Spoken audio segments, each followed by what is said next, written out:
Strange new worlds and strange old Trekyards. We're back. Hi guys. It's been a long road getting from there to here. We just lived 24 hours of our lives. Now we're here. It's true. Part 2, Stuart. Part 2, guys. Well, kind of. Yeah, this is the hopes and fears playlist, I guess. Although it still says SNW season 2. Oh, does it? Yeah, let me go change it. Oh shit! You might change that. Well, we can do that. That'd be a hell of a live prediction season 2. I didn't even notice it. I actually. That's funny. Yeah, I'll have to update the YouTube thumbnail as well because people will complain. Yeah. Well, unless we're asserting that a de-age William Shatner comes in, that'd be impressive. Super young Kirk. Hell yeah. Welcome back, guys. Kit 10K throws in $10 to start. So thank you so much, Kit. As a super chat. He says first super chat, boom baby. Mm-hmm. Yeah, you got the first super chat strike. So y'all failed. Prestigious position. Yeah, now there's a different sort of chat to yesterday. We have a full season of thoughts, expectations, and this one is much more of a glass house. Can you send me that thumbnail so I can update it while we're talking? Sure. It's a glass house that it may look pretty on the outside. It may come crumbling down. Will there be thrown stones? I don't know. We don't know. All we can see is a facade of something. But yet to even get a trailer to show actually something. I mean, some of you have seen a trailer. I haven't seen a trailer. I've seen a clip. I've seen a trailer. Yeah. I've seen some shots of the ship. But that's about it. Which we'll do our due diligence and talk about today as well. This is true, yes. Chris Pine is young Kirk. He ain't young anymore, Chris Pine. And he's aged a lot visibly since 2009. He looks much older now. Not bad, just he doesn't look young anymore. He is 41. He's older than Kirk would have been at the time of Stranger Worlds. So yeah, I'm gonna start sharing. So I'll see you in a minute. All right.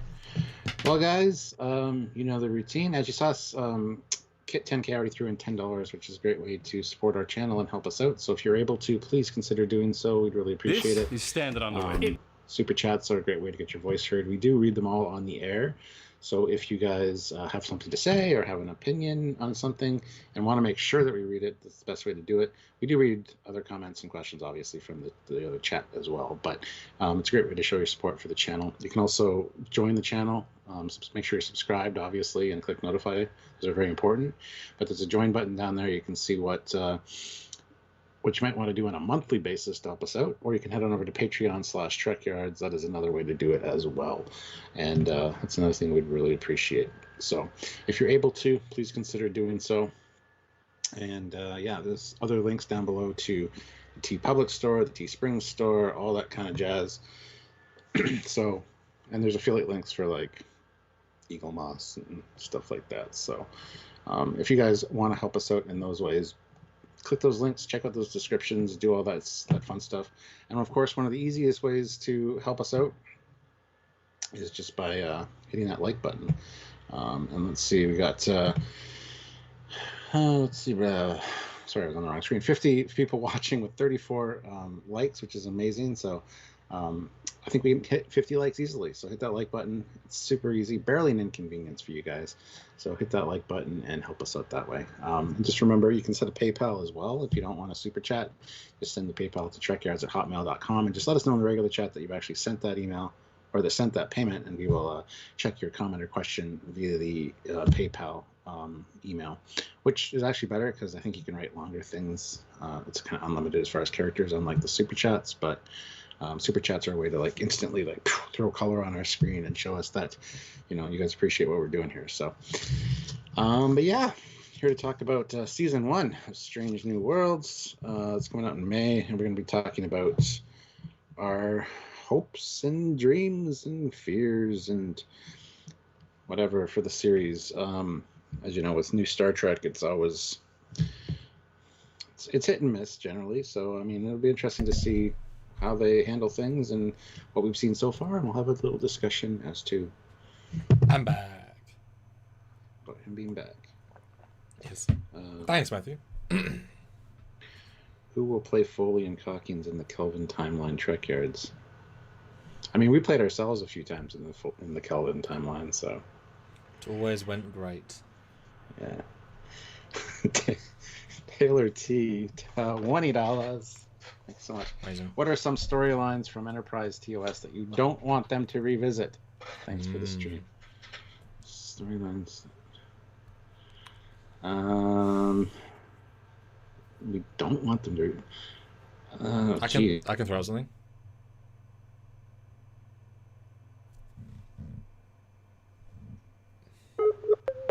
It's TOS, so they can't really revisit TOS storylines.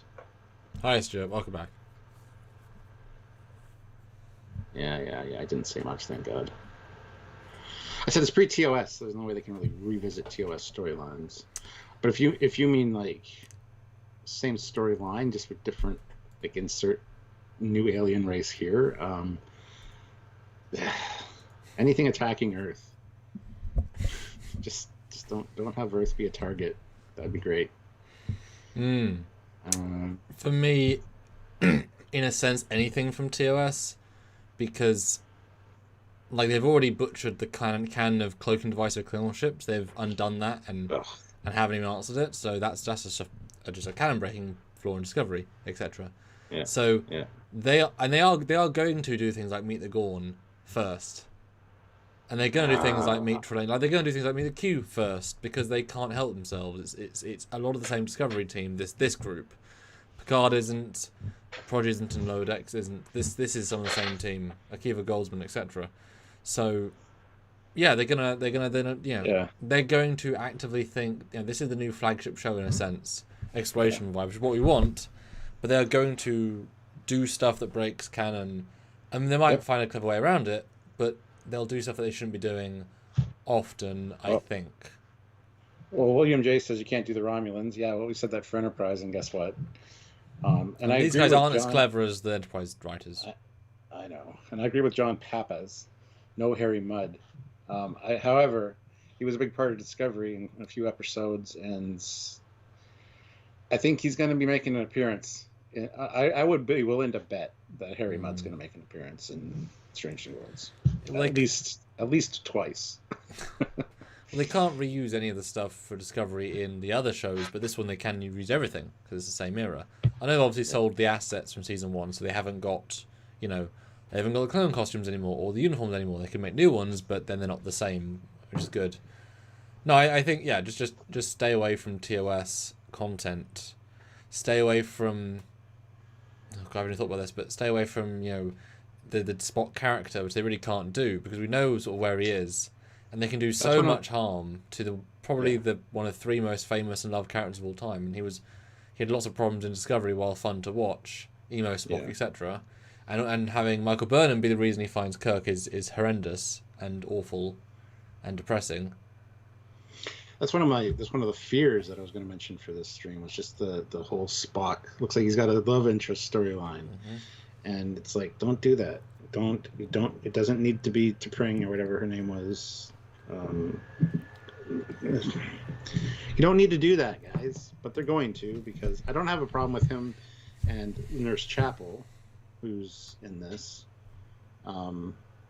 with her showing affection towards him, but he can't reciprocate. Like, I don't know. That's one of my big fears is they're going to ruin Spock. So there you go. I've said it. It's tricky because as actors they want to be obviously get money, but they also want to get challenged. So Ethan, we know they're going to use cage Spock, emotionful, loud, embracing all that stuff. We know that already. Close the circuit. Exactly. But the actors are going to want to say, oh, what if you had a love interest one week? And we're like, that's not what Spock would do, really. Or X, Y, and Z, because they want to do things. Now, Pike is a lot different, although he knows he's not going to die, so he's an invulnerable character who can literally walk into fire and knows he's not going to get burned. At least death burned. So that's a problem anyway. But yeah, I mean, which is funny. I never quite considered the damage they can do to Spock. Yeah, it's immeasurable because he's a fan favorite character, and they've Right. already kind of trounced him a little bit in Discovery. It's sad because the JJ films also hurt him massively in terms of his conscience, etc. Allowing Spock to get Vulcan to get destroyed, etc. is pretty horrific. And not going back and saving it. I mean, yeah. We got 2 more super chats. Can't 10K throws in $10. So thank you. So a season 2 discussion. Did you guys violate the Temporal Prime Directive again? Yeah, we're sorry. We changed it. Almost did. It now says season 1.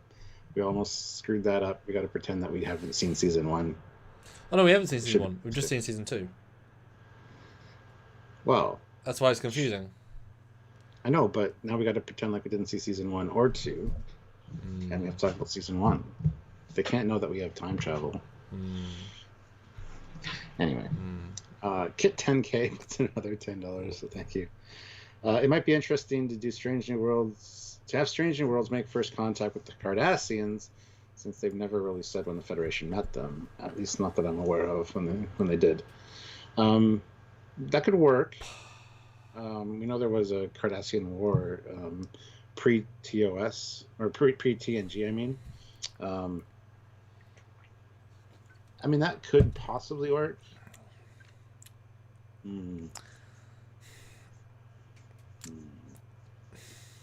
They're more likely to reuse, as they've done with Picard and Discovery Future, reuse designs they've already remodernized, a la Andorians and Tellarites, because that's their version of them, and they can be proud to use those, etc. So we'll probably see Morn's race, and we'll see those guys because they just have the makeup, whatever. Do you think, speaking on that note, do you think that the Klingons are going to make a massive appearance? Well, that's Stuart. Make that a poll. That is a debate to have in a minute. That's that's a hell of a debate. But you made my points. It was about aliens. It was about, what was it about? The Cardassians. Oh, thank you. Yep, Tellarites Cardassians. Yeah, thank you. Because we know they're not even close to occupying Bajor yet, so they're proto-Cardassians in the sense that there's still a long time before. They've probably got tremendous military. They're just one planet. So maybe offhand, but I don't get the sense that they would. I think they were found in TNG era, like Bajor wasn't found for a long time, so I wouldn't have thought they'd be found now. I mean, not to say they meet a lot of species. They could just be one of 1,000, and then they become bigger players. But I would find that odd if they had first contact with especially the Enterprise, small galaxy. I'd rather, if you do that, if you're going to do that, have a bit of Potemkin made first contact 6 weeks ago, and the Enterprise is brought in to do something else. That I would accept more. I don't know. Cardassians have too much politics to be worried.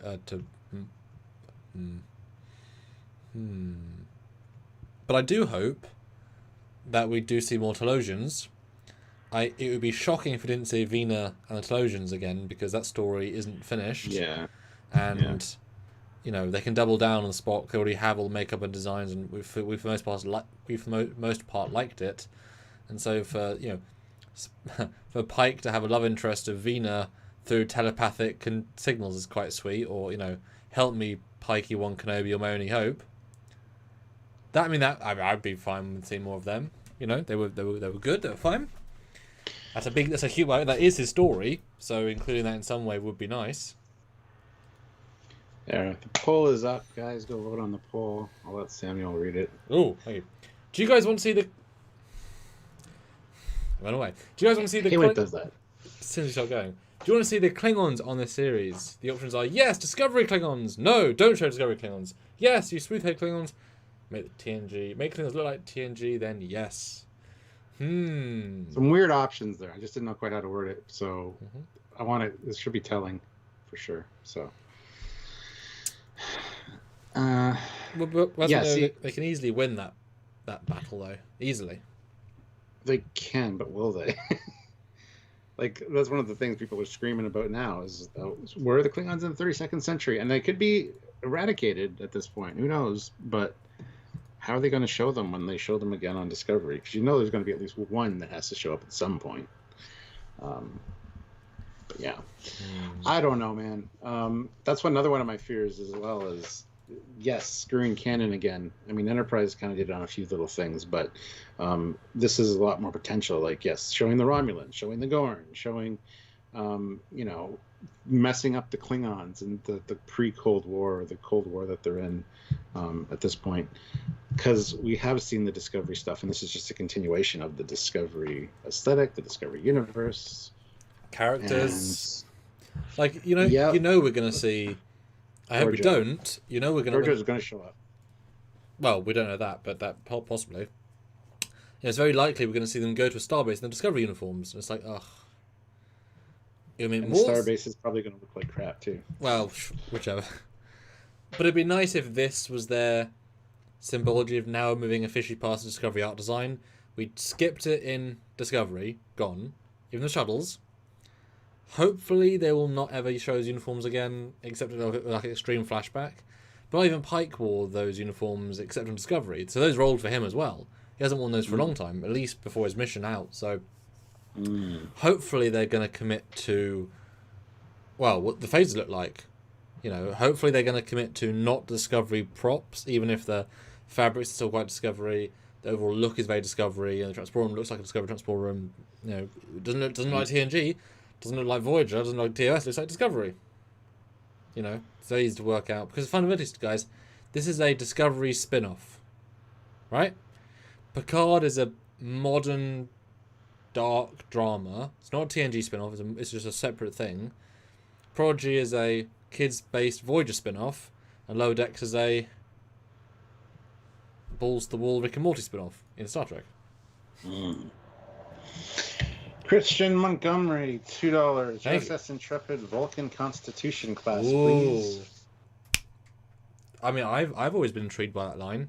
It seems very odd. No, I would be down for that. That would be a good hope for sure, yeah. And seeing, because the Discovery uniforms don't look great in my opinion, but seeing those Andorians and Tellards in these uniforms, the new coloured ones, that'd be lovely to see. You know, the broadening of the range again.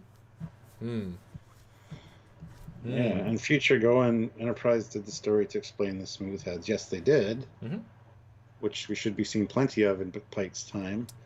However, as we saw in Discovery, didn't see one of them. Didn't see a ridge-headed Klingon either. We just saw the Discovery Klingons. So that's the Klingon controversy right now. Yeah, because most Klingons are still TNG Klingons. That is canon. Discovery can't undo that. With a few million from Enterprise Zero look smooth-headed, and those then bred into, you know, more millions, fine. I mean, you know, got less over time. But most Klingons are TNG Klingons by the absolute millions. You know, I don't buy for a second that, because some people have said, oh, we've only seen people on Kronos. It's like, do you think every single officer on every single ship was born on Kronos with the Empire? No, these Klingons are born all over the Empire on every ship. Like, random grunts aren't all from Kronos. So we've seen Klingons from across the Empire. They're all the right Klingons.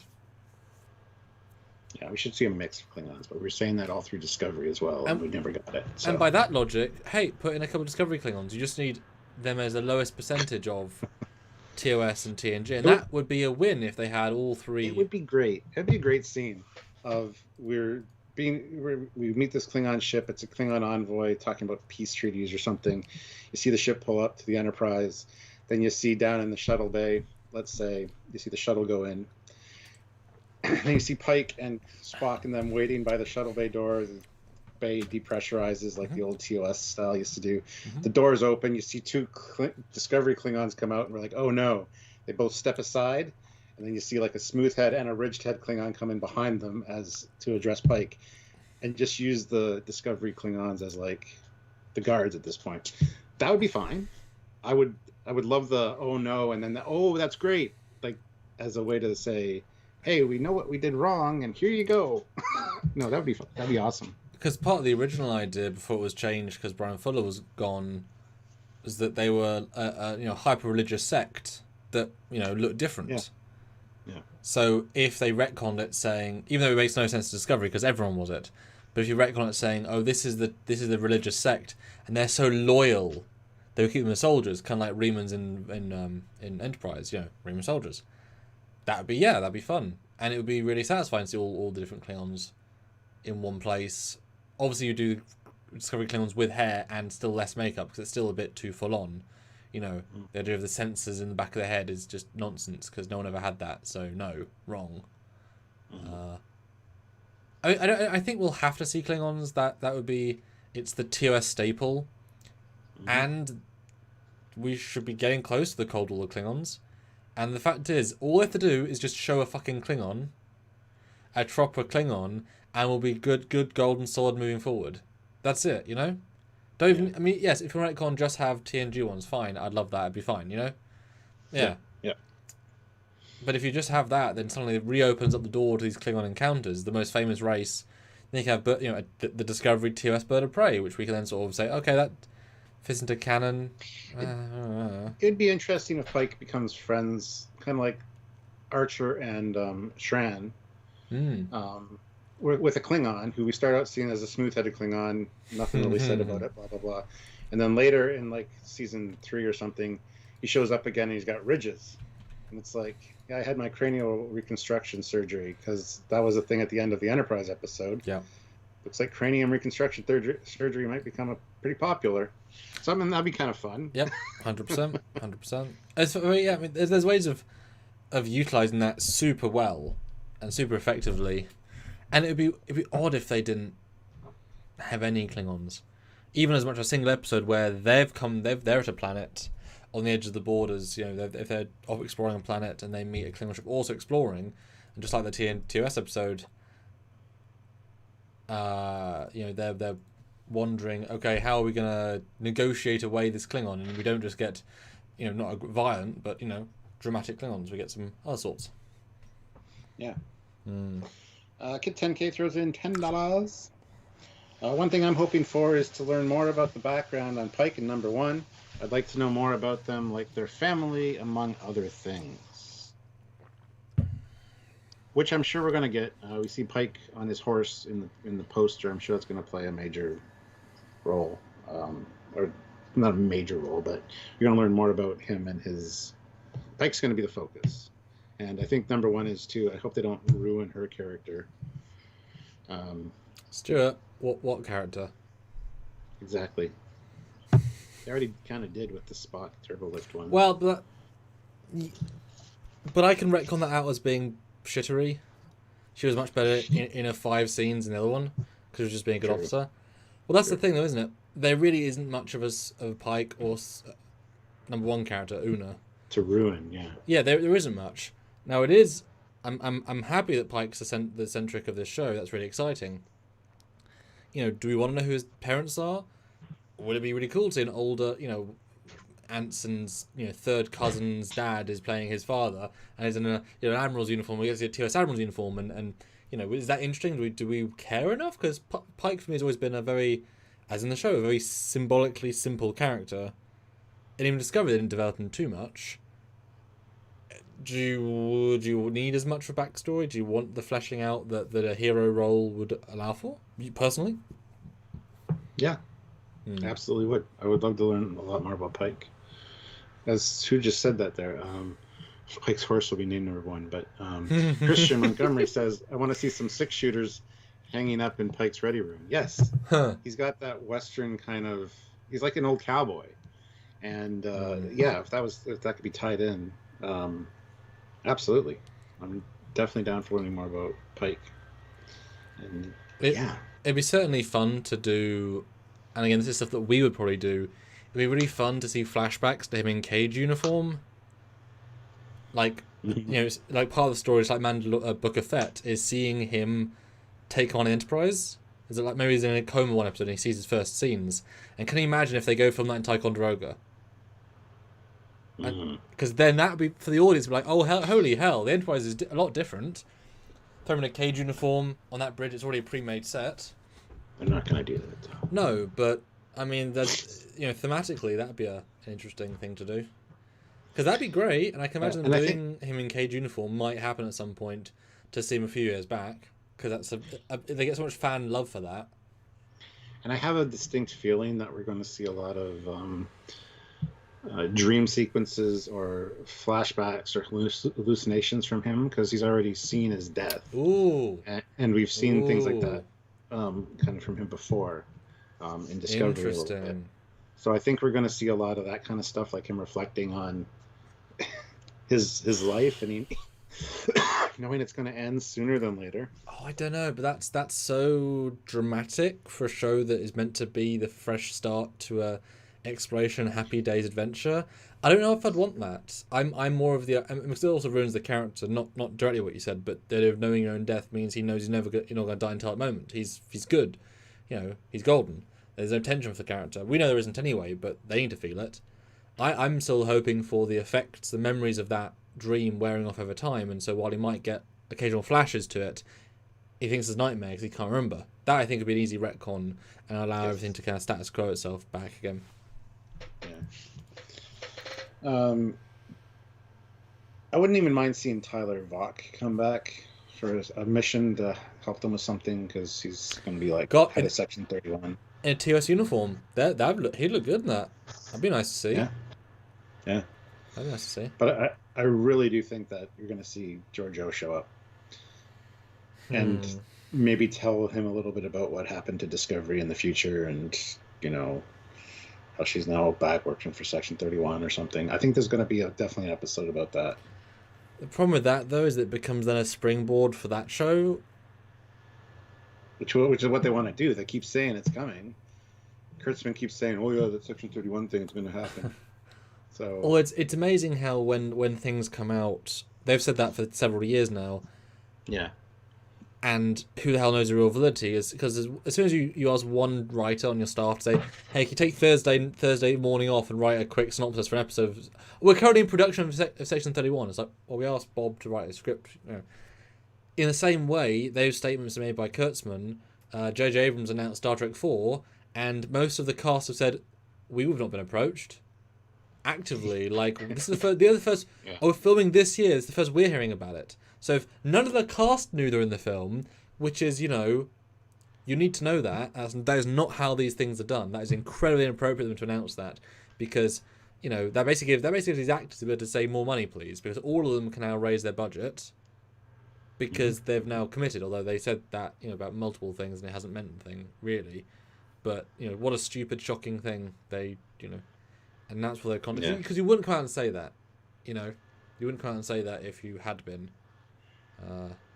Yeah, it's after contracts are signed and you got the actors, and then you say that shit. So you can't write you can't write a story with Scotty or not Scotty, and then the character has to be specifically Scotty. So so same thing with this Giorgio thing, and until it's being made, it's just a pipe dream, Yeah. Matthew DeFreitas, $2. Thank you. Fear, Pike era will overshadow Kirk Enterprise era. I don't think it's going to overshadow it. You can't overshadow TOS. I'm sorry, TOS is what started all this. TOS is the foundation upon which all Trek is built, so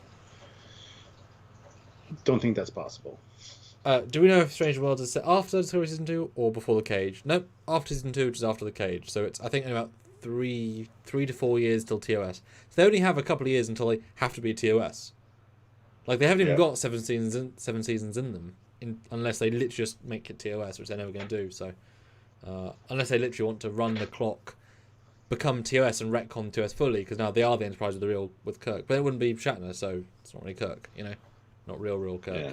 But also, we say overshadowing, even though TNG had like dozens more episodes, it still hasn't overshadowed TOS for what TOS is. Like, TOS still stands bright in the pantheon, and TNG would have been the one to outshine it. TOS still shines bright compared to TNG. Yes, TNG is more content, more relatable characters, la la la. Yes, it's different. But as you said, they do much less episodes per season. So it'll take them 7 seasons. Okay, darn it.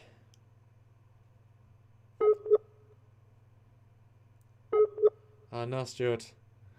Oh no. Oh no, Stuart. I'm back. As I was saying, it would take Strange New Worlds 7 years to catch up with TOS in terms of episode count. 7 years, 7 seasons.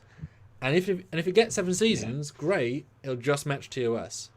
So it'd be hard for that to, outweigh it. And TOS was also 55-minute episodes. So they're not even going to be able to beat that as being in terms of length. If they're whatever. So yeah. Yeah. And I hope they're longer seasons too. I hope they're more than 10 episodes. Honestly, that's the new norm, Stuart. That's the new norm because they want to put the same. I know, but Prodigy, man. I know they're shorter. They're half the length episodes, so technically 20 episodes is 10 episodes, but still. Yep.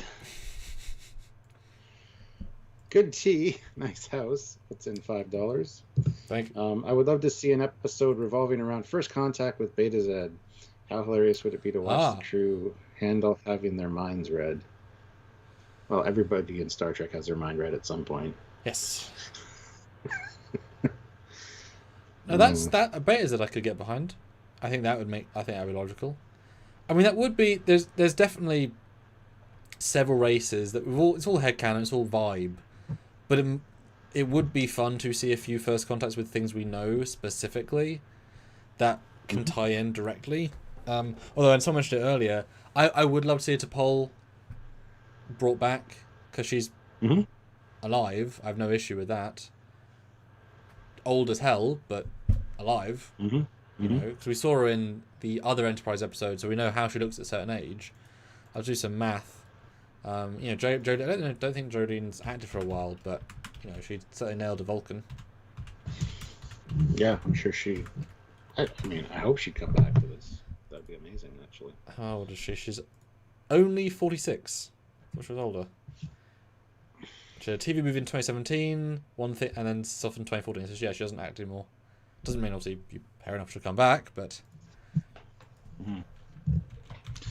Oh yeah. Well, no, yeah. Have T'Pol meet Spock. Yeah, that'd be great. And teach him how to keep his emotions under wrap. So the smiling Spock we've seen and the dancing and Spock we've seen will be more controlled by the time he meets Kirk. Yes. I like it because she suffered through the whatever affliction she had. I can't remember the emotional one. Anyway, yeah, just a mind meld with her to steady Spock up a bit. Perfect. Boom. Problem solved. So she's the first Vulcan in Starfleet, a la season 4 of Enterprise, and also on Enterprise. I mean, was there how many other Vulcans are on the Enterprise? I don't know. And that'd be actually really fun to see because now they have an actual makeup budget. That'd be kind of cool to see what, does Spock have 7 or 8 Vulcans in his friends group on the Enterprise? I'd love to see that actually. That'd be really interesting. Kit 10K, $10. Thank you so much, Kit. I can't think which ones they could do it with, but would you guys object to them doing a storyline that would set up what we saw in TOS? Don't need to mention any, just curious. Yeah, absolutely. If they're smart, that's exactly what they'll do. But more often than not, I think they're going to screw things up a little bit. And who's been attacking these star bases? I don't know. It seems that there's an invisible ship over there. Oh no, that's the Romulan area. Oh my god. Look, Romulans. No. Stop. TOS. Bounce there. Don't. No. So yeah, I think there's going to be a lot more screw ups than there are going to be good setups for TOS, honestly. Let's go to the poll for a second. We have 112 votes, which is awesome. But before we do that, though, 115 people watching with 76 likes. Guys, hit that like button. Let's get up to 100. But we have 113 votes on the poll. So do you guys want to see the Klingons on this series? Make the Klingons look TNG, then yes, at 42% is leading. Yes, use smooth-headed Klingons is second place at 39%. And then yes, Discovery Klingons, or no, don't show Discovery Klingons, are equal at 10% each. So that's actually pretty interesting results. I didn't expect the TNG one to beat out the Smoothheads, but that's okay. It's okay. It makes sense either way. So T'Pol will be in her late 150s. Perfect. And we saw her being still So she'd be 25-ish years younger than her old self Enterprise, and while she was, an old woman, she was still functioning. So she's not, senile like Sarek. How old was Sarek when he died? Just mid-150s. A statement that no one ever says in their life. Oh yeah, so Sarek died at 203, and we know exactly how he looked. Yeah. God, he looked better to Paul at 203 than bloody Yeah. Oh wow, that's a difference in he aged better. Sorry, hello. Kit 10K, $5. Stuart, you're probably thinking about T'Pol's Trillium addiction. Yeah. Anyway, she's dealt with a bunch of shit. Yeah. I would love her to be like a mentor to Spock, or at least have a mind meld that helps him. Like, maybe he does have this weird relationship that we sort of got a hint of with another Vulcan, and it conflicts with his Starfleet duties or something. And she comes along and basically says, you're half human. If you want to be more controlled, I can help you or something. I would think that would be great. So yes, explain smiling Spock in the cage still, and the whole turbolift singing and dancing session. This will be fine. And we have one of my friends in the chat. Ooh. We know you don't have friends, but tell him he's wrong, please. What does he say? Can you tell which one's the friend who you've met before? He's worked in TOS plenty of times. Fan film legend Joshua Irwin is here. Oh, hey, Josh. Avalon Universe, who has done more TOS than me. I've done more TNG than him. Because we don't cross paths. Cross heroes. Joshua Irwin says that rumour is Gary Graham quit Axanar to replace Evolve in Strange New Worlds. Thoughts? I'm down for it. Saval's a great character, and absolutely, I think that'd be fantastic.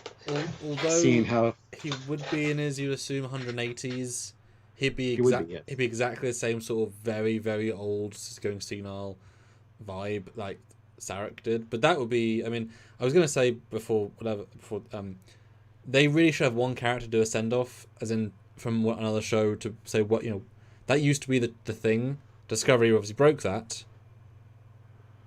But it'd be great to see, a legacy character come in, and he's one of them that can just be there. That'd be phenomenal. Future Gohan says, didn't Saval die in Enterprise? No. No? Well, the Admiral Forrest died in the explosion, and Saval was hurt because of it. He got tortured by Shran. He may have got killed off screen in the These Are the Voyages, but I do not remember. Well, no, he wouldn't have been, because Alec wouldn't have used Naxanar if he'd been dead already. That wouldn't have broken canon, so he had to have been alive. Yeah. But hey, we'd love to see him. Yeah, it'd be a really good choice. He's always solid. Well, in the same way, I'd love to have Shran, with no idea the longevity of Andorians, or have Shran, the guy who plays his own son, Jeffrey Combs. Just a different Andorian. A punk rocker with black hair. Rebels. Yeah. What does Joshua say now? I think if they're going to have another actor play Spock, it's okay to show another actor play Kirk and have a send-off from Pike. Have this handoff from Pike to Kirk at the end of the series. Well, yes, I think that'd be fine. But don't bring in Kirk in season 1 of Strange New Worlds going, hey, we're teaming up with the Farragut today, and I'm a little lieutenant named James T. Kirk. And, well, he's got a lot of potential, that one. Like, don't do that shit. We don't need to see that. The handover at the end of the series, absolutely. That's actually a must, in my opinion. But we don't need to have multiple adventures with Kirk showing up. The only issue the with hero of the day. That is that, while I haven't seen it exactly, was it satisfying to have the Smallville guy be Superman for one shot at the end of Smallville? Was it satisfying for the Batman Gotham to have played Batman for the last 12 seconds?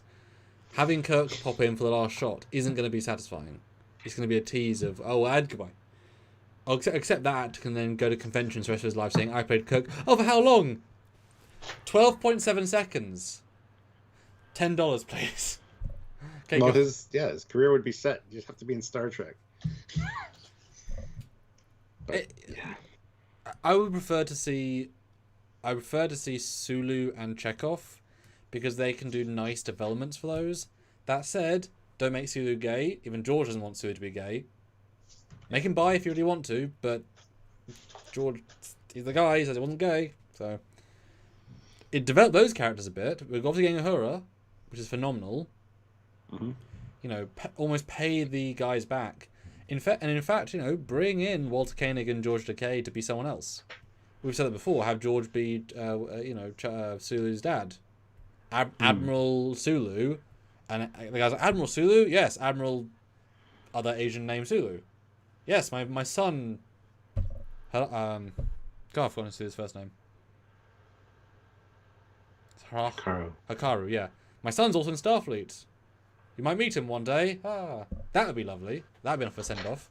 Yeah, can you imagine if Or you should play Sulu... Admiral Naguru. Play Admiral Naguru. That's fun. Because that would be nice for George Takei to be in the first episode and send them off as Admiral Sulu, and we're like, time travel? No, different Sulu. Oh. Yeah. That'd be good. That'd be smart. Yeah. Carrie Hi, Sven. Baberzi, £1.80. So thanks so much. Chris Doohan as Scotty. No, way too old to be a young Scotty. Sorry. And also, Chris isn't an actor. He has acted, doesn't mean he's an actor. And once you commit to that being that's our Scotty, it's like, I'd rather them hire a really good Scotty actor like Simon Pegg. He wasn't like Scotty, but he was channeling youthful Scotty. There was something there, you know. And William J says, would Naguro be an admiral at this point? Probably not. Might be a vice admiral. But it's not that many more years until the refit of the Enterprise. It's quite a few. It is a few, but I mean, admirals can be admirals for a long time. Oh, yeah. He could be a vice admiral. He could be a captain. Just have a Captain Naguru, who we know becomes the admiral. Like, that'd be amazing. Fry Minis throws in $2. Thank you. I can't wait for the eventual Borg episode. LOL. Yeah, they will do that too. It turns out the Pike was responsible for the origin of the Borg. Fuck. They did that in a manga comic with Kirk. Kirk and crew were responsible for creating the Borg Queen, and oof, don't need that. Thank you. Fantastic. Right. Now, I could see... Now, this would be called clever synergy. I could see them working in that someone from the current timeline goes back in time. Perhaps Picard goes back in time in Picard to pre-TOS and use the Enterprise to help. And so at the end of one episode of Stranger Worlds, he appears, and that's a sequel to his appearance in Picard, which obviously would have been shown first, or even vice versa. If that's a Picard season 3 thing, we know there's lots of time travel. So, I mean, that would be kind of interesting as long as they treat all the characters with respect.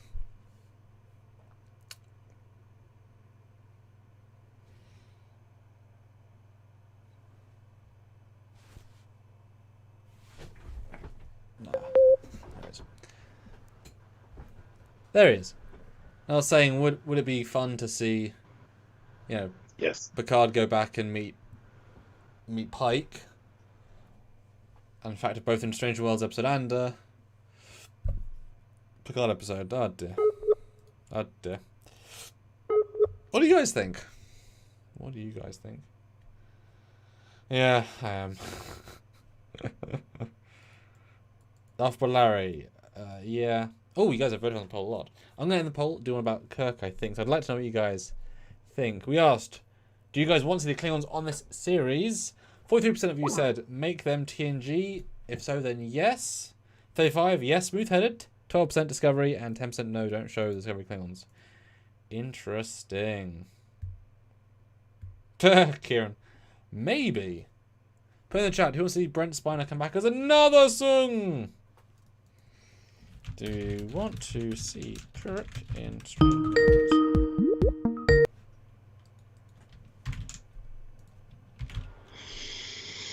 Worlds? Hi. Oh, hey, Stuart. Welcome to the show. Stuart of Trekyards, everybody. Welcome to Trekyards. We're honoured to have you here. Thank you. It's a pleasure to be here. Yeah. You got any messages for the audience now you're here? No, I want to hear your thoughts. I think Picard should meet. I said, would you like to see, because we know Picard has a lot of time travel, would you like to see a story in Star Trek Picard, have him go back to Strange New Worlds time, team up with Pike on the Enterprise, have a crossover there, and then when that comes around, because Strange New Worlds comes out first, no, Picard comes out first, and then you see in Strange New Worlds the same episode but from their point of view, and so you get an appearance in both, and you get because Spock, Picard meeting Spock, that'd be kind of cute. Because now we know the time travel story. No. Although if that happened, it would be interesting for Spock to mind meld with Picard, because he's already mind melded with his father and with old Spock. So it'd be interesting, but no, I don't want to see that. Oh, and if he did, Picard would then gain access to Michael Burnham's knowledge, Jesus Christ. and then Picard used Michael Burnham's knowledge to solve the problem. And so the end solution is Captain Picard in the Red Angel suit in Picard Season 3, changing the timeline. No. All of that is a big, huge no. I solved it, Stuart. I solved it.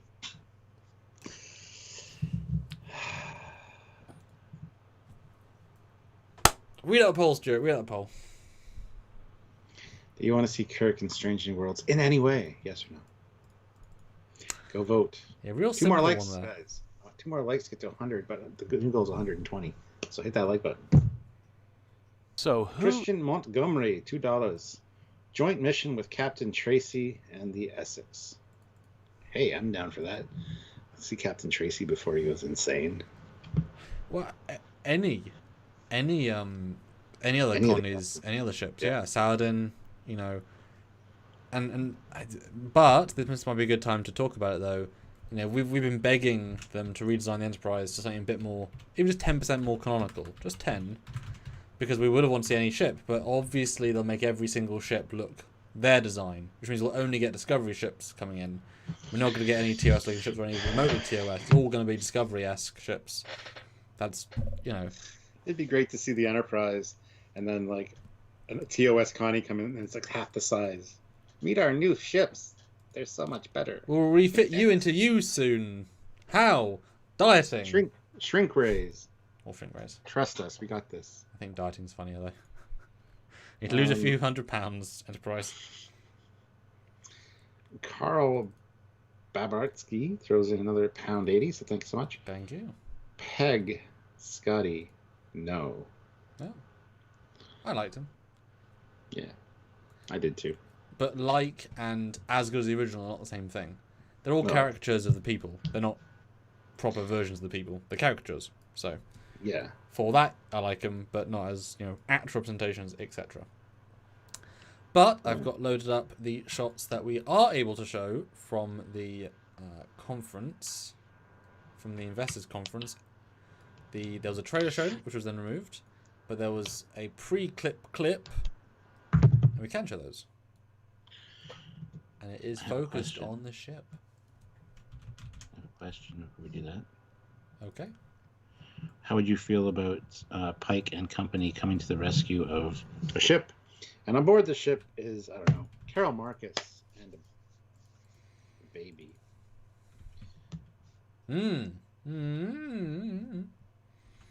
Yeah. You could bring people like Carol Marcus in easily. Carol would be great, actually. Yeah. So yeah, I mean, stuff like that. There's so much possibilities with Strange New Worlds as far as people you could bring in, like other admirals or captains we've seen, stuff like that. So. Well, because Carol's clever because she's smart in her own right. The Kirk thing is an extra, isn't the defining point of the character. So you could utilize her intellect as a great tool for storytelling by itself. So yeah, Carol I'd be all for. And let's be honest, you could hire Alice Eve because she's now aged those 10 years. She doesn't look quite as old as the actress was originally. Although that's just because it was filmed in the 80s. Like we said, Patrick Stewart looks the same as Will Wheaton. when filming, and Patrick looked much older than Will Wheaton. Let me see how old they are now, because Well, let's see. Kara would be young though. not that She'd be younger than she was in the Kelvin timeline. No. Yeah. Because Kirk was in his 20s, so it's at least 10 years before. Yeah. Well, Let's have a look. it's Alice Eve. She'll look fantastic regardless. But I'd be down for, because she's actually a good actress. So, yeah, have her jump in. Okay, let's have a look. Played by BB. Born 1940.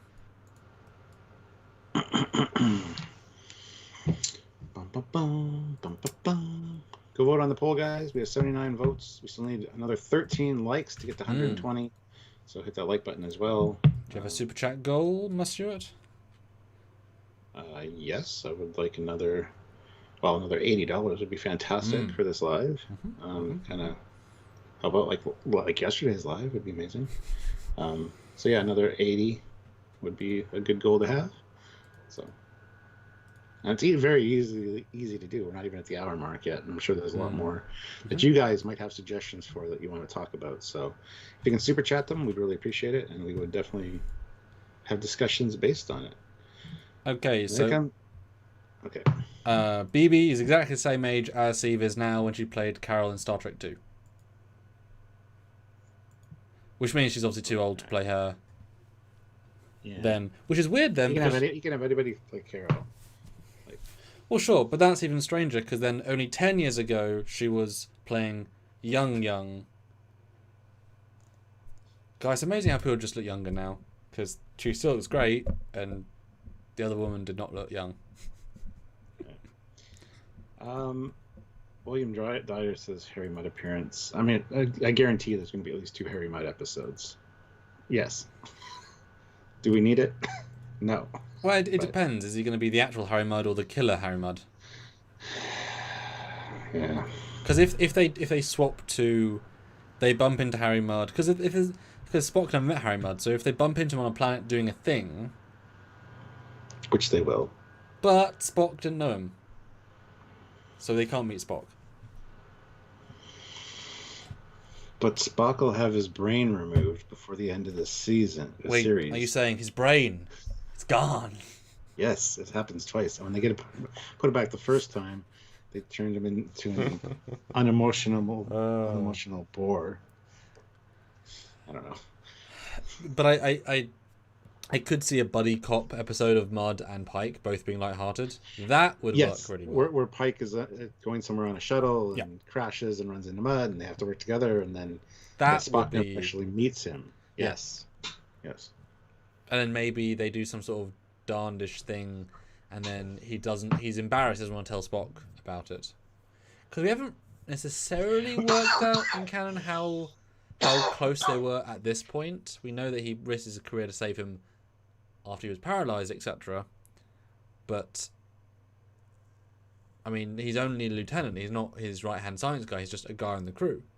Yes, he's a Vulcan. Yes, he's the son of a well famous ambassador. But he's one of many people. He's not as special as he once was. That's what Una's for. Pumpkin spice. Forget Carol Marcus. Crazy Janet Lester in Strange New Worlds. Yes, bring in Janet Lester, please do. Pretty cool. We always wanted to know. Yeah, it's just in her mind that she thinks that females can't be captains. Well, she's crazy, so. Oh, anyway, Kit 10K throws in $20. Random thought: might be interesting to see Matt Decker friends with Pike, like he was with Kirk, and be a captain only to be promoted to Commodore and be given command of the Constellation at the end of the episode. I like it. I like that idea. Set up the events of Doomsday Machine. Hell yeah. Yeah, that's an easy one because he is older than Kirk, obviously. Yeah. That would fit quite well. And he's really quite a blank slate because he was defined by his performance in that character role. Who is around that? We really couldn't say. Except, the nice nice captain vibe. Okay, yeah, I'd be on that. Seeing another Connie, because we do know the captain's on a couple of Connies, so there's a bit of. There'll need to be one episode where there's two working at the same time, and even, Eagle Moss selling more models. They see the Farragut and it's a bit different, and they say, "Oh, what happened to your Enterprise? What happened to your Connie? Oh, we're doing a 2.6 refit. Oh yeah, we're only at 2.2. Yeah, well you get there eventually. Maybe they see iterative versions of the Connie, so each Connie's at different levels of, because that would be a nice retcon actually. What if different Connies are different experimental updates, and so some have straightened cells, some have no slits, some have slits, some have, and then that explains why they're all different now because they're working out at the peak of their freshness, as it were, and then they refit the one best design. That'd be an interesting idea. Yeah. Because I honestly wouldn't be surprised if the one we see in the shots we're about to look at gets damaged and they refit in the episode or in the season. Like that, just like the Shinjo is in all the trailers, but it gets destroyed instantly. So I wouldn't be surprised if we get they're showing us one thing, but in reality, that's a marketing tool. We damage the Enterprise, get a refit. Oh my god, looks so much more TOS on the outside, like modern TOS. You get to sell more models. I keep saying that. I know I do. I know every season, Stuart, will be my big thing. I know. Oh, Paul Graham says, "Hey, Captain Commander, there can't be a Mudd episode because Mudd hasn't seen the Enterprise before Mudd's women." Yeah, but like I said, if Pike is on a mission in a shuttle, going to a starbase, crashes, runs into Mudd, they have to do something. He might not even mention the Enterprise, or say he's in a fact, captain. And it's not Kirk, so or it could even be number one. Do the same exact story as Lorca, and Mudd says, "This reminds me of once I was trapped in a prison with Captain Lorca." Captain Lorca, like says what happened to Lorca. Got tricked.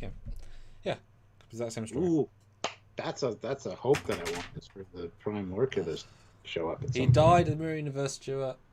No, he didn't. He came back. It's fine. How? I don't care how. It's Star Trek. Anything can happen. Shut up. I want to see a Prime Lorca. But you won't like him. He'll be too good. You'll think he's boring. He's not. He won't be at all the same character. Do you see how Kirk wasn't the same as Kirk? It's gonna be a hard ass. Oh, I don't think. Oh no. I think you'd be disappointed, Stuart. He'd be too nice. Oh, I think I'll be perfectly happy with it. We'll see, because it's gonna happen. Moving on. George Mangrum, $5. What do you guys think they're going to do with Khan's granddaughter or whoever she is? Yes. Lon Noonien Singh. I have no idea. I don't even want to touch that because I have no idea how that's going to figure in. But they have officially confirmed, Stuart, she is officially a direct relation to Khan. Oh, that was confirmed. 100%. Direct descendant or family. Oh my god. I don't know, man. That's one of the things that I'm fearful for the season is that character, and oh my god, I don't know, because again, she's on the Enterprise. Spock would know who Noonien Singh is. Spock, no. Well, not just that, but she had to go through the entire academy, raise to the ranks, get on the Enterprise, and I'm sure many people kept from Pike to Kirk. I would assume a good, 80 people, 100 people? Stayed on. Yeah. So that's a lot of people who knew a Khan, who might have, when Captain Kirk, searched the database, someone walks to his cabin and says, "Captain, I knew another Khan, I served for 3 years on Enterprise." "Oh, really? You go talk to Khan Noonien Singh." "Okay, sir." Maybe the lady we saw was like the 55th person to go talk to her. Oh, Jesus. They've obviously got an idea. It might not be a good idea. They've obviously got an idea.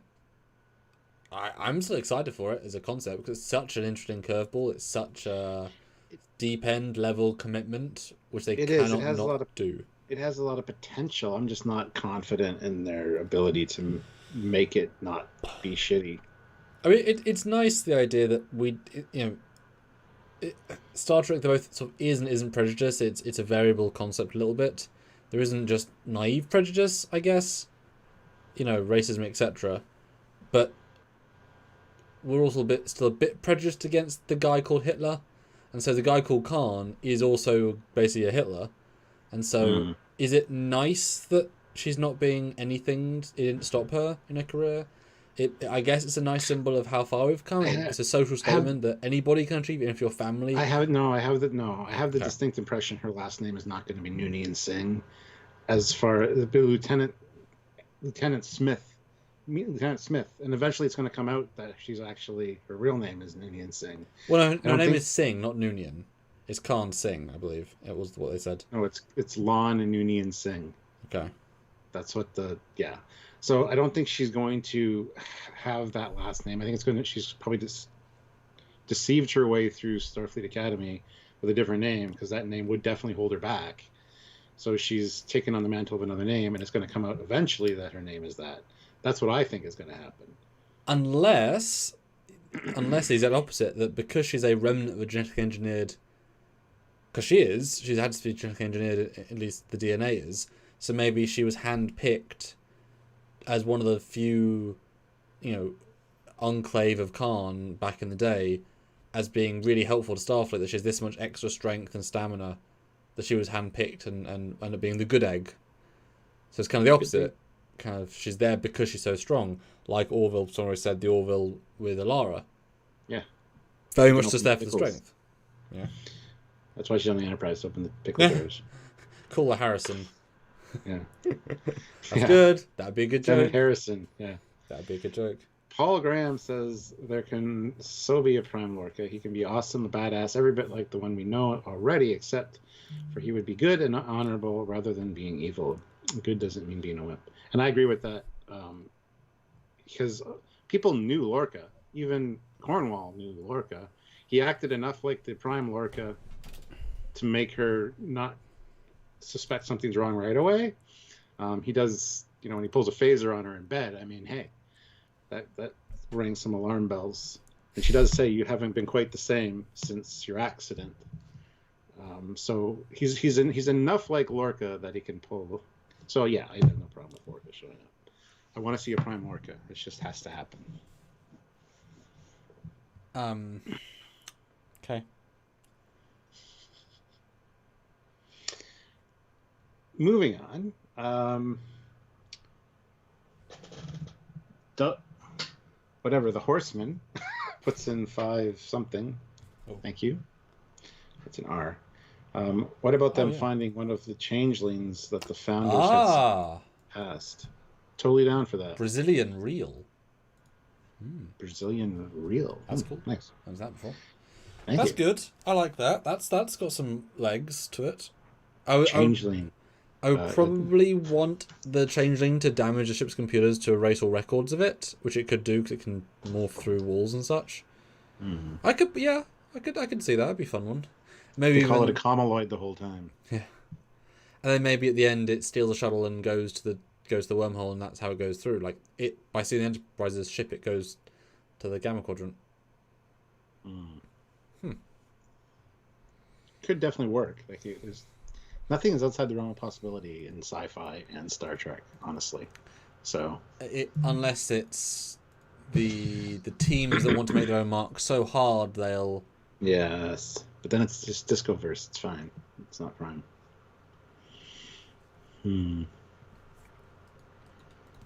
Paul Graham says, and Commander, that sounds like an awesome idea about varying versions of the Connie.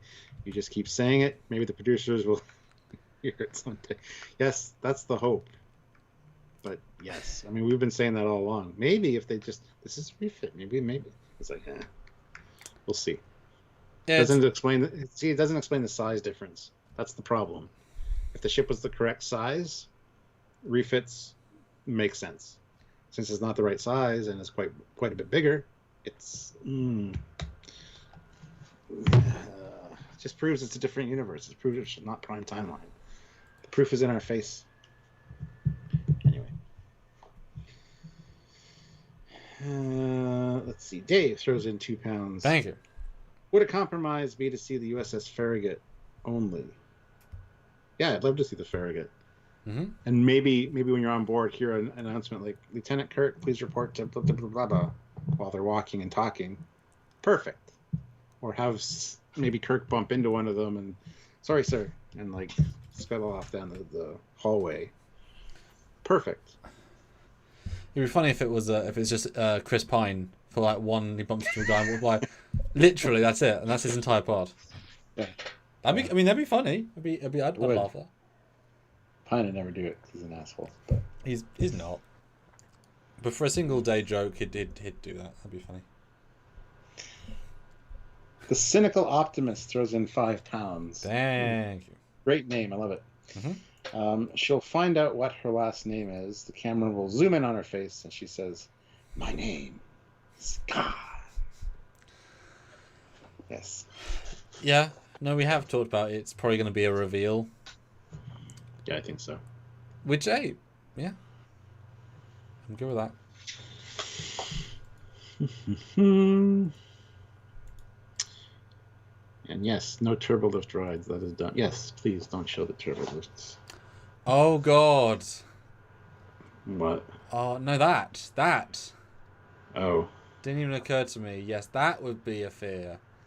Let the That's a huge fear. turbolifts be buried. Buried. Oh. Mm-hmm. Even though they are canon on this Enterprise, and the giant engineering room which you can fit several work bees in is also canon on this Enterprise. Horrible. Horrible. And Captain Casey Stewart says, according to the on-screen LCARS, isn't Discovery the same size as the TOS Enterprise? It also says the amount of crew on the Enterprise, and yet in dialogue they say double the number of crew. So they were wrong. Yeah. No, we looked at that. We looked at that graphic quite intensely. It's the exact same measurements and specifications from the Franz Joseph Technical Manual to a T. And so one fan knew. Yeah. The rest of the team just. And we were hopeful. We're like, look, it's the same size and everything. And right, everybody was saying, no, it's just a graphic. It's not. Doesn't mean anything. And they were right. It didn't. So. Yeah, the graphics just as wrong as the TOS Enterprise being on the TMP refit displays. It's just wrong. And not just that, we see it with the Discovery. We know exactly how big the Discovery is, and you cannot achieve the same scaling. We've done many episodes of them in scale, and the Connie is like the size of perhaps the saucer of Discovery, give or take, a bit of the neck. It's not at all comparable. So no, scale has long since been abandoned in Star Trek. Long since abandoned. Is that lower decks? If they try, and having now re-listened to the interview and such, it's fun to hear them talk about scaling and what's not. Dan Ben says, yeah, reveal something the audience already knows. Well, they do that shit all the time, though. They put the Lon Noonien Singh thing in that promo thing as a, like, to perk people's ears up and go, ooh, yeah. They know what's happened. They know something about Khan. What? It could definitely be a reveal still for the crew. Yeah, we might know when we see her. It's like, oh, why is she going by the name Harrison? Lieutenant Harrison, what? And that would be funny. And it would be hilarious. Dan makes that point, but there's a show. I think it was the Columbo show, where they show you who the killer is at the start. Mm-hmm. So the whole point of the episode is a mystery crime thriller, where you know more than they do, and you enjoy seeing how he solves mystery you already know the answer to. Mm-hmm. So that formula works really well often. Yeah, even sometimes when I get spoiled on things, it's like, oh, that was kind of shitty, but it's still the adventure, the following of the story as to how that reveal comes about is still entertaining to me. Some spoilers are, legit. Like, oh man, I wish I didn't know that going into this, but a lot of times spoilers don't really bother me that much. Yeah. Yeah. And Christian Montgomery is absolutely right. It creates internet chatter. Yes, it does. Because they're not really promoting them that much, these new shows, but we as YouTubers are promoting them for them, etc. etc. Stuart, shall we load these pictures and see what people think? Sure. Just after I read future Gohan's things, and Star Trek has always been inconsistent with deck numbers. Yeah, by like 2 decks. That should count Star Trek 5, which we don't because they're not numbered; they're actually lettered, and they start at the beginning at the top with A. But that's Star Trek 5 is the anomaly there. Yeah, there might be 24 decks on a ship, and then next scene, 26 decks. It happens, but that's not adding to the size of the ship necessarily, like the external scaling. Well, and it's also for motion pictures often where they're a rush production schedule. Everything in a movie is rushed, whereas a TV show you have a massive chunk of time relative, so it's a little bit different. There's some more lead-up time. So, Stuart, this is the first shot from the new Oof. teaser image thing zoomed in. And these are not old shots, these are all brand new shots from the publicly released and still available online segment. Here it is. And it's exactly like we saw it in Discovery. So, which is fine. It's a nice looking ship. But...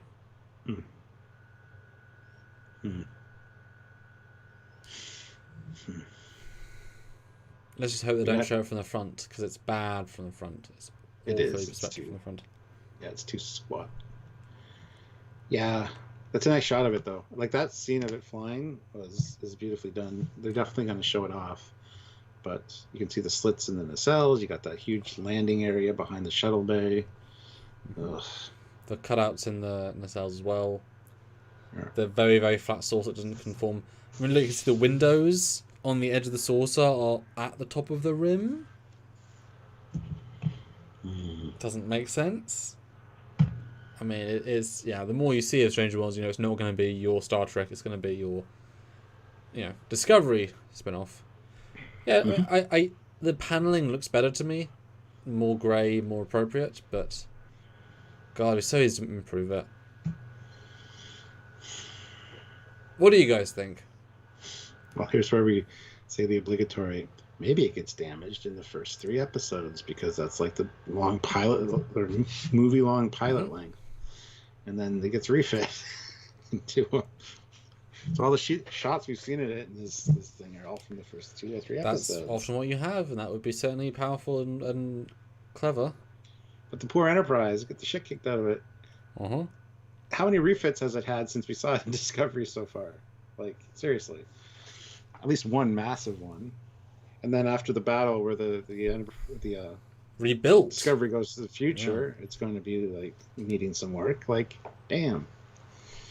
But that's the sort of thing that, if you want to hit fans in the heartstrings, you show it, 15% closer. It's only 10% off. Like, that's a way of getting fans on board. Yes. And you can still see this version of Connie for the Farragut if the Enterprise has got the fresh refit, Yep. So you can still have your cake and eat it too. Just refit it, like, or have it damaged, have it come back more white with straight struts. Boom. Problem mostly solved. Fine. Yeah. I don't know. Yeah, going back to one of my hopes, though, for this is hopefully they are being truthful in the fact that they're going to be a more episodic feel.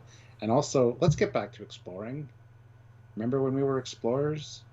I want to see shit. Petridge Farm remembers. Petridge Farm remembers? Absolutely. Glad you got that, because I was like, oh yeah. Is his face okay, good. Yeah, even if I didn't get it from the actual commercials, it would be Family Guy that would ring that one for me. That's the only one I get it from. Yeah, I didn't even know those commercials. Oh, no, I remember the old school commercials. But anyway, damn, I'm old. What was I saying? Oh yeah, I'm going back to exploring. Have every episode kind of be more episodic. Have a strange new world each week. Like, we're meeting new aliens, and it's not all about stopping a big bad or, protecting this ship because of the information that's inside it from this huge... Anyway, you know what I mean? Like, let's actually get back to exploring. Let's do Star Trek things again, because honestly, we haven't really got much of that. Discovery is not exploring. As much as they might want to think they are, they're not. Sure, ooh, it's outside the galaxy, ooh, but it's not. We're trying to stop this thing from destroying our space. It's not, let's go to a planet and explore, unfortunately, and that's what I miss about Star Trek. So it's one of my hopes for this, for sure. But yeah, because we haven't really focused too much on the new format that they're saying that they're going to do, and I hope they do. Hope they stick with it. So we have 125 people watching though, and 141 likes, guys. Let's get to 150. Hit that like button. Yeah, and I think that's definitely the niche that this is going to fill, and we know that Ethan and whatever the other guy's name is, Anson Mount? Anson, I thought it was Hanson or something. Yeah, Anson, they both want to do episodic, specifically want to do that sort of venture. And you can imagine that because it literally is Anson's reason. Because of Anson, you're getting the show. So he has a lot of leverage, and his agent knows that. So he's probably being massively higher paid. I would think, if not double what he got on Discovery. Which makes sense, he's the hero of the show. But, he presumably might even get a producer credit. Because, without him... Like, Spock wouldn't have been enough to get a Enterprise show. It's Pike being so good and taking over from the, whatever. So, if he wants to do exploration, if he says, no, I want a show that does... weekly episodes. I want that formula. I want to have fun. I want to do cool things. I want to do back to doing Western stuff. He probably has enough sway with them to get stuff changed, which I'm okay with. He's the reason we're getting the show. So, Box Kirk says, I wouldn't say that TNG explored. Yes, they did. What? The Federation was a lot. The Alpha Quadrant was much more explored in TNG than TOS. First of all. So yes, there was a lot of running a diplomat here, running to a scientific thing here, taking a scientist here. There was a lot of that in TNG, but there was also a lot of exploration. So, yeah, a lot of exploration. Totally disagree with you there.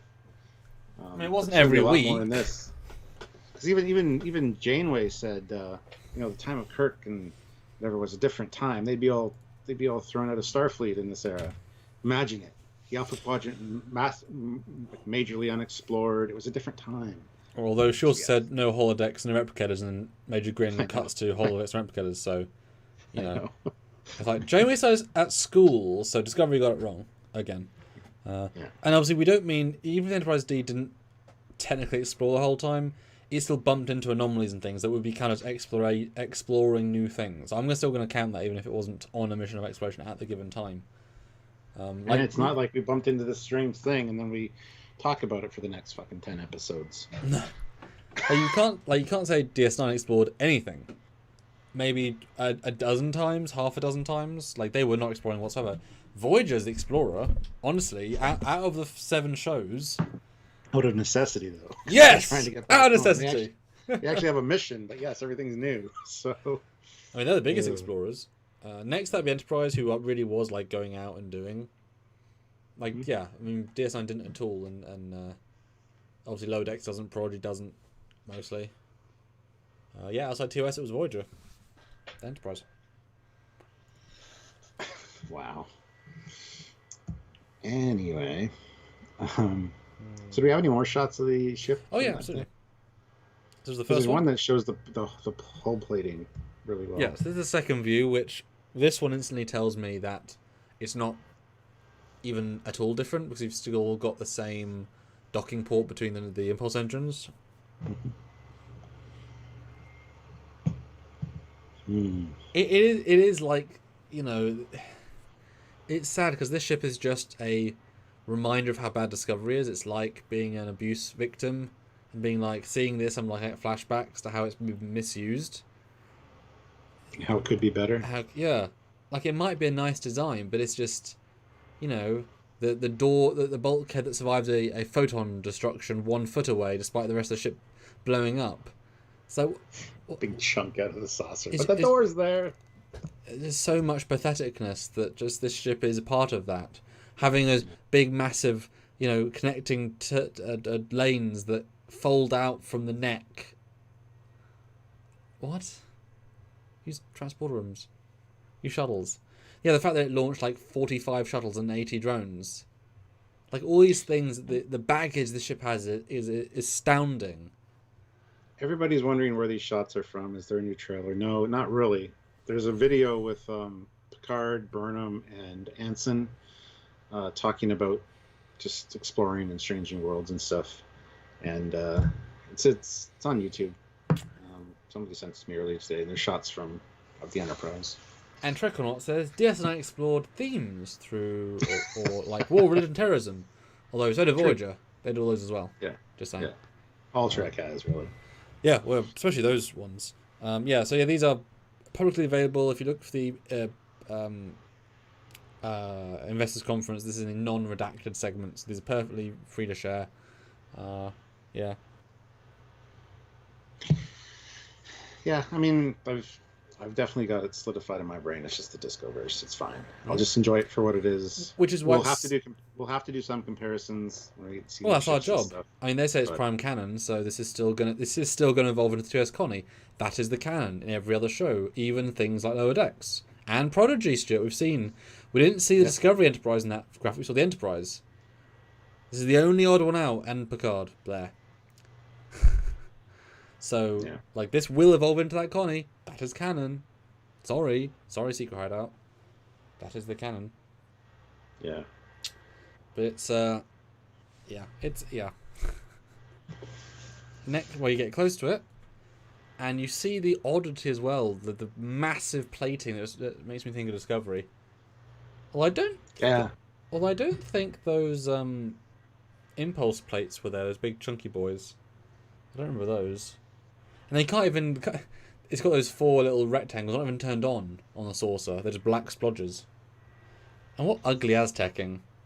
It just doesn't look nice. Well, those 4 squares have always been weird. They were always lit up, which is fine. On a lot of schematics and stuff, they say that they're like skylights for laboratory windows, and other times they're different things marked on different. So I don't know if there's ever really an answer for what the hell those were. At least they're there. Wow, great credit. But were those? I don't think those black bits were there behind next to the impulse engines. It looks so like random. Do I have a Discovery Enterprise still? Mm-hmm. Well, you got one on your desk, Stuart. Yeah, go look. Yeah. No, they weren't there. Nope, 37. They're not there. See, I noticed it. So it is. It's also. Is it?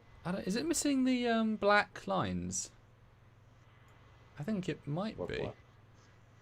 The cage black lines. I think it is. Yeah, I think they are. Yeah, this one has them. Yeah, I know. I'm saying you reminded me of them. It's a step towards TOS. They got rid of the black lines. They took away black lines and added black boxes to the top of the impulse engines.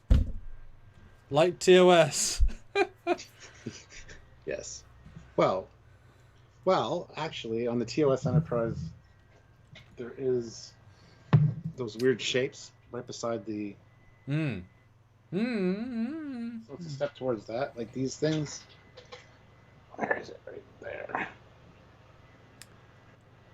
Okay, I mean, that's. It's progressing toward. I don't know. I'm just trying. Okay. Trying to play devil's advocate. I mean, I appreciate that, but then you got an after view when they jump into warp, and they do a warp star. So good job on them for at least doing a warp star, because they don't always do it. It's weird, but here's a back view. Looks the same. I mean, there's not really anything to say.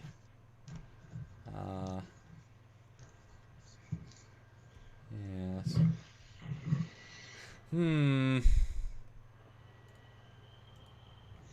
Yeah. What do you guys think? That's always a question with these, isn't it? And Box Kirk says, "I'm sorry, but I'm so happy with the Disco Prize." Yeah, we are too. It's a fantastic design for a reimagined Enterprise. This would be perfect in the 2009 JJ film, but for a Prime Enterprise before TOS, it does not work, my friend. Yeah, it's just very hard to argue that this converts into the Enterprise we know, because it really doesn't. Even though John tried, it was corrupted by, the production. Kit 10K throws in $10. Dang it. Would you guys be opposed to a member of the Q continuum appearing in Strange New Worlds, but never tell Pike where they are from, and not necessarily have a John Delancey as Q? I mean, wouldn't be opposed to a Q showing up, even, saying his name is Trelane, for example. I mean, yeah, it's fine. We just have the flash, so we know exactly who it is. If he never says he's a Q, I'm totally fine with that. They run into strange shit like that all the time in Star Trek, so it would be just mentioned as a, being of pure energy, or classified as a little child, one or the other. As with many things, depends how it's done. I'd be hard pressed to kind of It could be a lot of fun, or it could be a crutch. Yeah. Yeah. Could be fun though. Yeah. Let's see. TXR way, £5. Thank you. Thank you. I have no faith in Stranger Worlds. I feel they would put agenda before story and canon. We have seen it all too often. There, I differ a little bit. I think it will be good. I think there'll be some fun, adventure stories, and feel more Star Trek. But like I said, I have to kind of divorce myself from the fact that it's not what I really want to see. It's going to be, hopefully, the feel of T. Visually, it's just gonna, in my mind when I'm watching, I'm just gonna be visualizing like the actual Enterprise, and So I don't know. I have faith it'll be fun. It'll be a fun show. I think it'll do really well. I think people are really gonna like it. But when you stack it up to the prime timeline, it's just gonna fall flat. So that's my thought. Yeah, I think it's definitely a show where I'm gonna,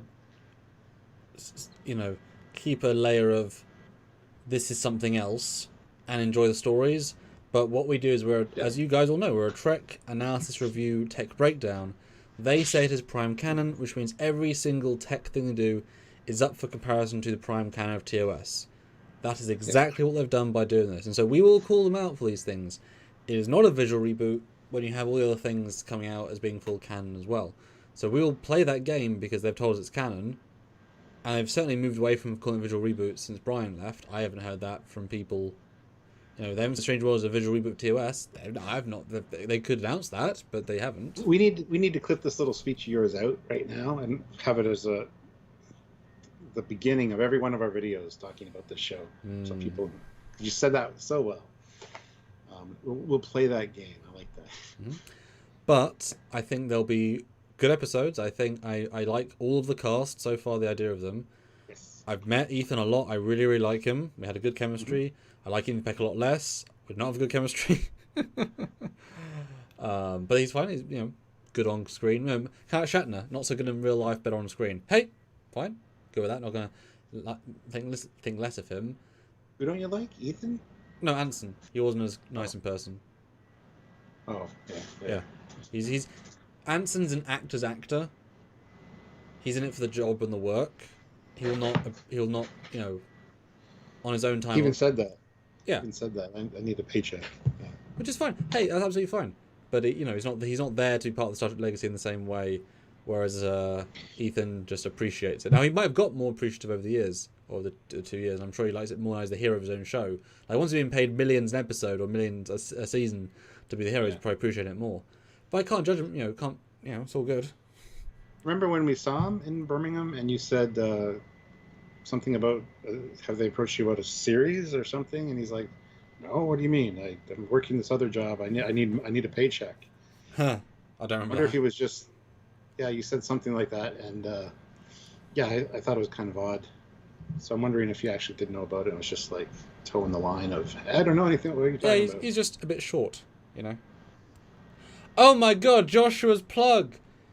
If you want to see something with an updated look that is still like classic Star Trek, check out a little thing called the Avalon Universe. I would agree. Avalon Universe is great, guys. A great series of fan films. And in fact, I feel like, because we talked about Connie, maybe I should load up, Joshua, if you're still there and you want me to. Shall I show off a shot of our updated Connie so we can see what the fans think? What a updated Connie can look like. Yeah.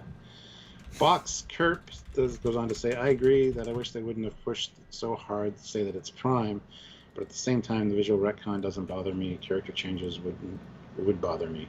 Yeah, I mean, that's fine. That's the general audience is like, yeah, it looks great. It looks modern. It's fine. But they're not thinking it's canon. They just think it's a show. Yeah. It's that Prime hitch. That it's definitely Prime timeline. They've doubled, tripled, quadrupled, quazillion down on that over the years.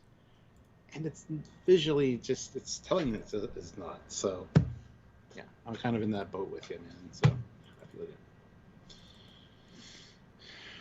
it. Josh says, do it. Okay. While he's doing that, TXR Way puts in £5. Thank you. I will watch your reviews before I watch Strange New Worlds. Oh gosh. I would like to see Prodigy. I only saw episode 1 of Discovery season 2 to see Pike. I thought it was good, but Discovery, ugh. Wow. Well, what a set of comments. I've heard a few people say that they watch our reviews before they decide to watch the episode or not, which is a heavy burden to bear. Honestly, like I don't want to say, it's like not the last episode of Discovery, but the one before that. It's awful. I feel bad if they don't watch it because of that, but yeah.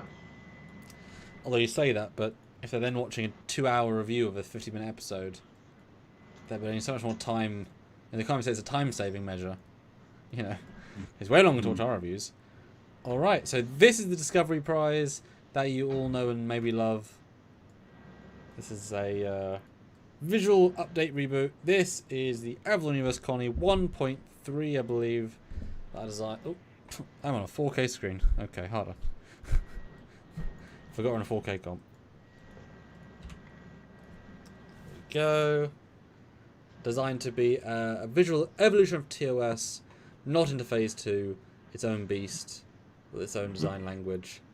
I'm so happy with how the nacelles turned out, because they were all me. Not everything is all me in these things, so that's... No, the Avalon universe is some very creative things going on with designs and stuff, which I absolutely love, so keep it up, guys. Yes. Yeah, it's hard to make something that both is and isn't faithful, because they're still using TOS sets, as you know, so they can't devolve away from that too much.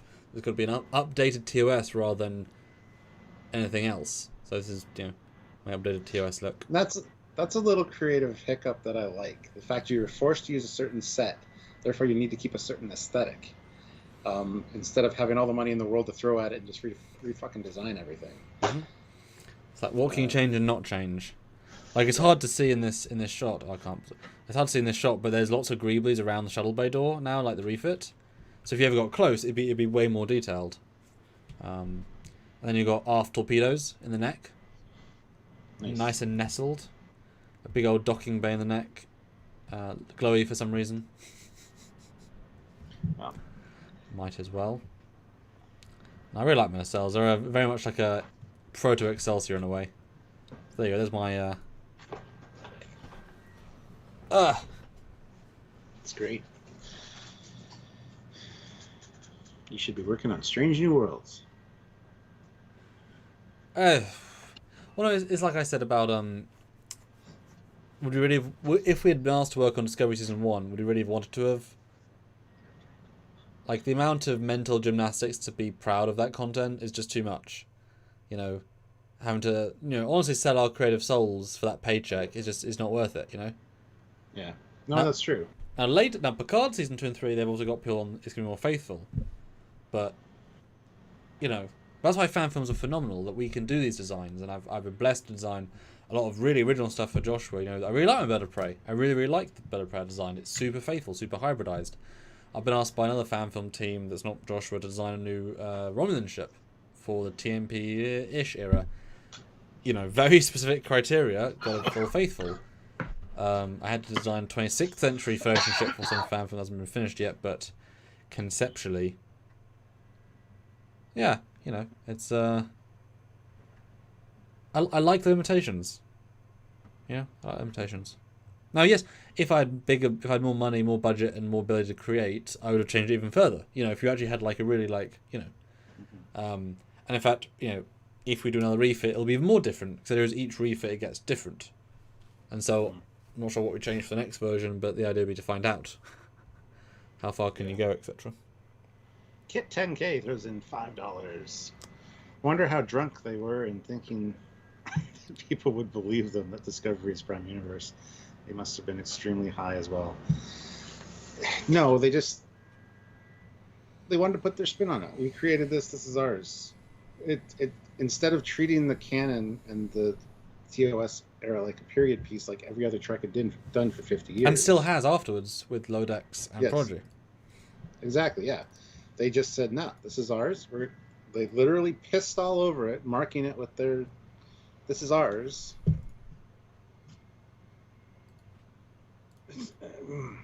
It was even to the point in 2009 where JJ wanted CBS to stop selling TOS merchandise because he did not want his merchandise being mistaken, or TOS stuff being mistaken for his merchandise. CBS told him to shove off, essentially, because they made a killing, and they always have, from Star Trek merchandise. But nobody's going to confuse TOS with your stuff, JJ. So he actually wanted them to stop selling all TOS merchandise when his stuff came out, so that it wouldn't be confused and they wouldn't buy the TOS stuff mistakenly thinking it was his. Oh my goodness. Talk about being arrogant and I don't know. Anyway, sorry. Yes. PXR Way, 2 pounds. Avalon Universe, good fan films and comedy design. Yes. They do try. They do try. I don't say they try. I think they succeed. Oh, yeah. Very well. That too. But you wouldn't say that Avalon Universe is Prime Universe, would you? It's its own thing, isn't it? Yes, Stuart. Silly sausage. You know what Prime Time looks like, Stuart. It doesn't look like Avalon Universe. You know that. Because you're a Star Trek fan. Right. Right? Yeah, and I'm excited to see more Avalon stuff because they do more stuff for the bridge and la la la. This will be a fun one to see in battle as well because it's more kick bottom. Alex G says, I don't know if you guys mentioned this, but how do you feel about recasting of Uhura?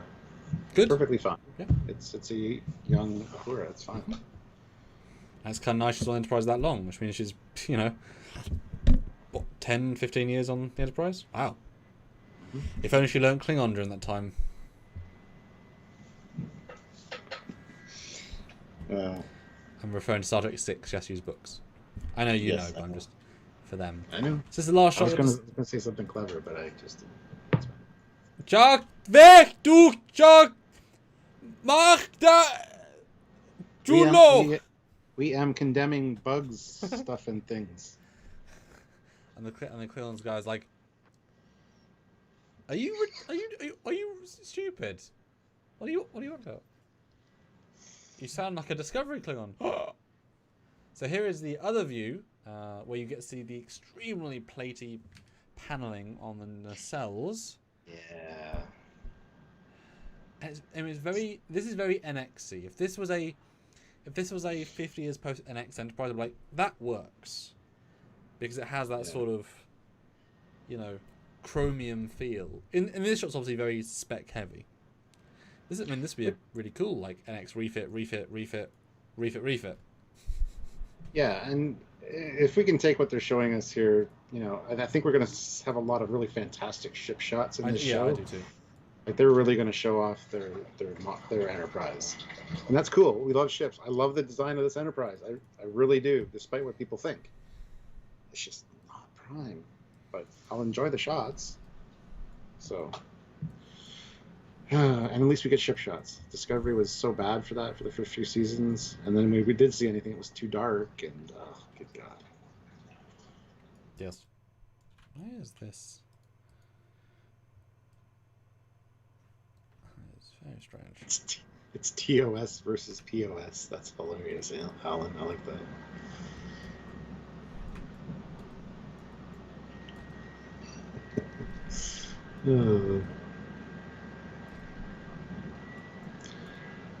Yeah, I mean, I was impressed with the ship stuff we did see in that little. It was nice. Video. I don't know what to call it. It's not a vignette or anything. No. But... Clips that may or may not be from early in the season. Yeah. No, yeah, you know, it has a certain zoom. There's another shot here where it's running away from something, and it's being shot by red blasts. It's being hit with its shields. It looked really good, and they deliberately cut just before we see the ship.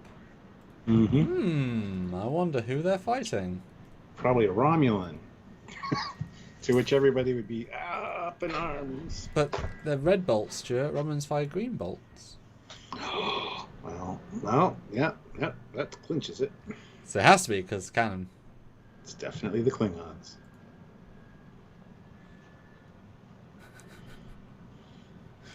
Dear me. But yeah, I guess we're in final Super Chat Snipe territory.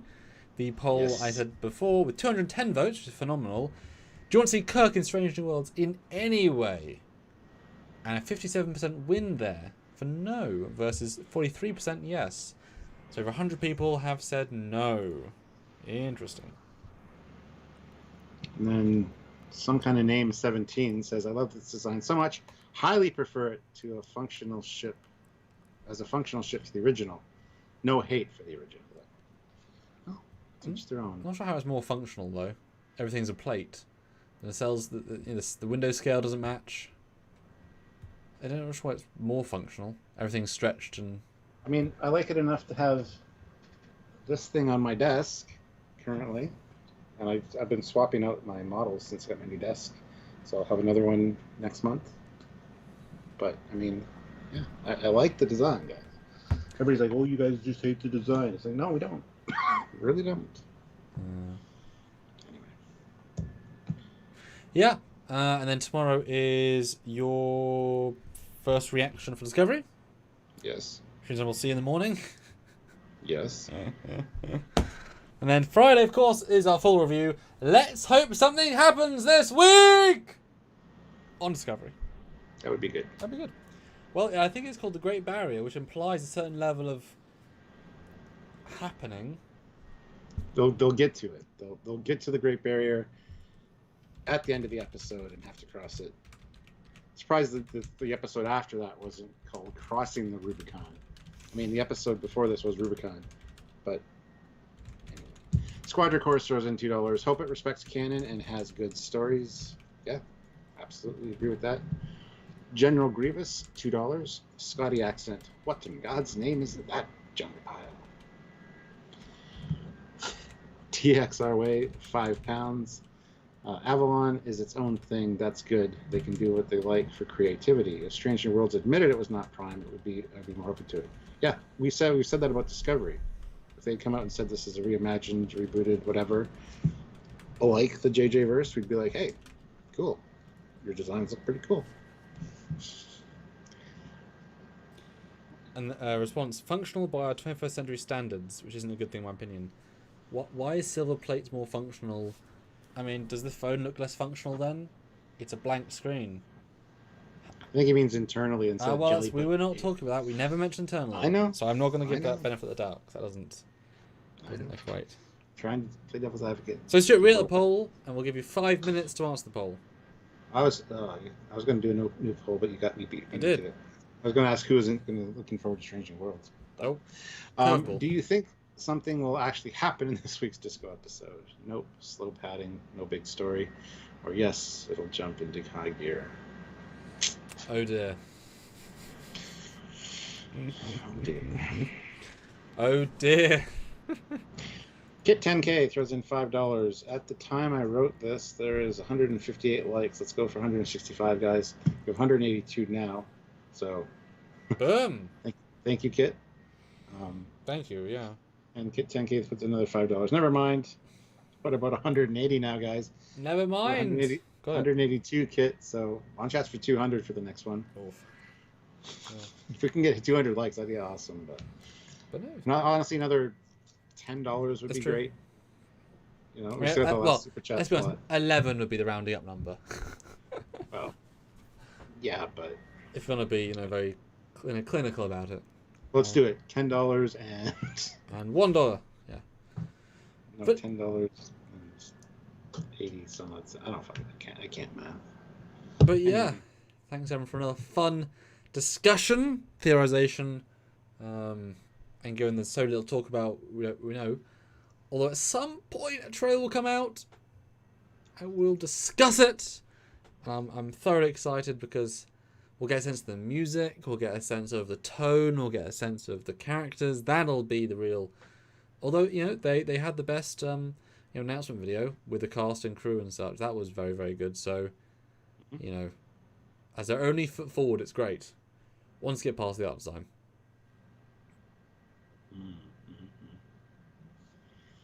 Yeah. So last super chat slot, anybody, and let's hit that like button if you haven't. Another 14 likes. Sure. But be sure to join me tomorrow at 10 p.m. Eastern Standard Time for the first reaction to tomorrow's Discovery episode. And Stuart, pimp out the edited review, which came out today, the edited content. Pimp that out if you would. Today was the DMA compared to the Omega particle. A lot of people have been making the drawn parallels between the two because boronite is used in each, and it kind of visually looks similar on the screen, so we just had a discussion about it. So if you haven't checked it out, make sure you're subscribed to the channel, hit notify so you don't miss these kind of videos. We like the small edited breakdown videos we do as well. So if you guys want to check it out, please do if you haven't already. If you have, thank you so much. Kit 10K throws in $20. I'd like to ask for 2,000 likes, but 200 will suffice. Oh yeah. Goodness. That would be a thing. 14 away. And right now, Kit has the last super chat slot with that $20. So I mean, we got 11, so I'm content. We got 11 and then some. But I'm excited for this week. I think we're finally going to get some momentum. Questions answered. I'm hoping we'll see the Great Barrier as it was in TOS, just more epic.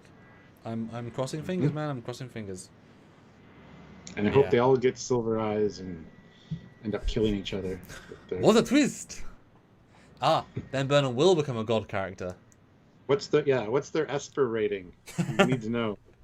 Saru's the best. No. No, it turns out the computer has the base rating. She becomes even more powerful. Ooh, Zora. Alright guys, thank you so much for joining us. Sure, see you tomorrow. I'll see you on Friday. Until then, he is Captain Foley. I am, and he is Commander Calkins.